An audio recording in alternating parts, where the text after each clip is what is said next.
এই অহংকার পাশে আপনারা জানেন আপনাদের এলাকায় বালু ক্ষেত্র রয়েছে।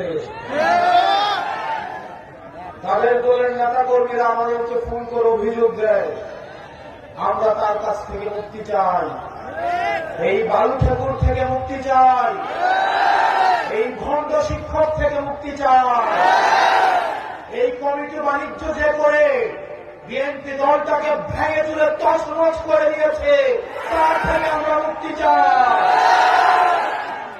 এটি আমাদের কথা নয়, বিএনপির তৃণমূলের উন্নতি দেশের তৃণমূলের কর্মীরা যারা গত 17 বছর রাস্তায় আন্দোলন করেছে তারাই আমাদেরকে ফোন দেয়, তারাই আমাদেরকে জানায় এই ভণ্ডটা টাকা খেয়ে কমিটি দিয়েছে, এই ভণ্ডটা টাকা খেয়ে মনোনয়ন দিয়েছে,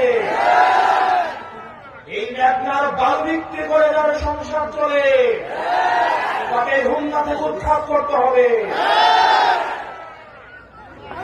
আমার বিরুদ্ধে শুধু মিছিল বের করেছিল। আমি আবারও বলবো